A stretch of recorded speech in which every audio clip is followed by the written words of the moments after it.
HCL take के बारे में सवाल है विनीता बंसल जी का। ये कह रही हैं कि सोमेश सर का विश्लेषण जो है वो बहुत अच्छा है। बहुत धन्यवाद आपका। फिलहाल एचसीएल टेक में इन्होंने जो 100 शेयर रखे हुए हैं, इसका औसत भाव है 1650 रुपये। और इस पर आपका नज़रिया क्या रहेगा? किस तरह के लक्ष्य लेकर के चलना ठीक रहेगा?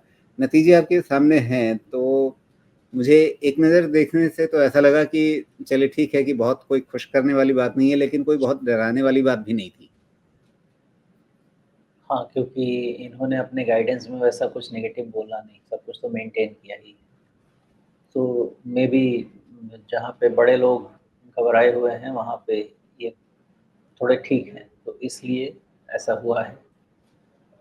लेकिन फिर भी ऐसा है कि अगर सेक्टर में हेडविंड है, तो बहुत ज़्यादा मोमेंटम नहीं मिलेगा एचसीएल टेक का। एक बार इनका वैल्यूएशन अगर चेक कर लें, तो मामला थोड़ा समझ में आ जाए। 25, हाँ, तो ये रीज़नेबली वैल्यूड है। 25 रखें इसको अगर। हाँ, तो ज़्यादा यही एक ऐसा इंसान है, मतलब स्टॉक है जिसमें बहुत ज़्यादा रिस्क नहीं दिख रहा है, बिकॉज़ अभी भी बहुत ट्रैजेक्टरी है और 10% के आसपास से ज़्यादा डाउनसाइड नहीं होगा आज के रिजल्ट के बाद। और जो सेक्टर के हालात हैं, इस सेक्टर का हाल होने के बाद इससे ज़्यादा तो मुझे नहीं लगता है कि कुछ डर होना चाहिए इसको।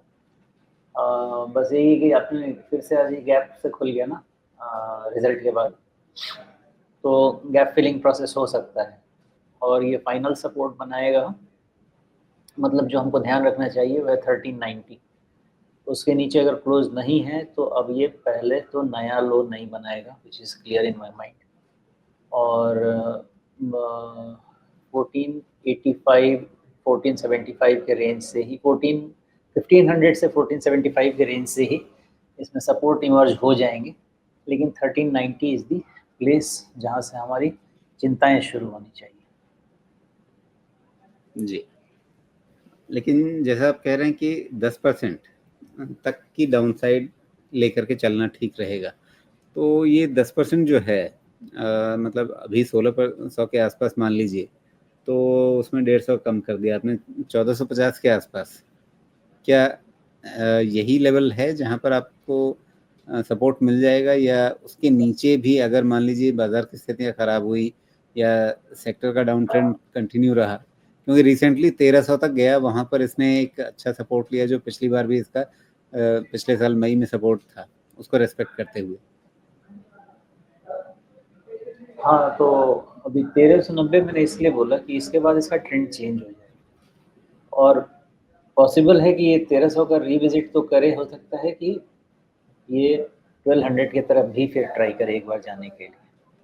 तो वहाँ से फिर आप कितना समझे, 12-13% का रिस्क मिल जाएगा ना, तो इसलिए वहाँ पे थोड़ा सा केयरफुल रहना पड़ेगा। बड़ा स्टॉक है, थोड़ा सा ध्यान दीजिएगा। इसमें एक लेफ्ट शोल्डर है, तो राइट शोल्डर बनेगा ज़रूर, लेकिन इसका मतलब ये नहीं है कि ये हेड एंड शोल्डर पैटर्न हो जाएगा। मे बी इसका नेकलाइन सपोर्ट लाइन भी बन सकता है, तो वो उस समय देखेंगे कहाँ बनता है, क्योंकि अभी नेकलाइन बनने का कंडीशन कंप्लीट नहीं हो सकता है। ये जो 1300 का लो है वो फाइनल लो नहीं हो सकता है, इसलिए वहाँ पे हम नेकलाइन भले ना बना पाएँ, लेकिन अगर उसके एनालिसिस में जाए तो हो सकता है कि एक पॉसिबिलिटी रहे।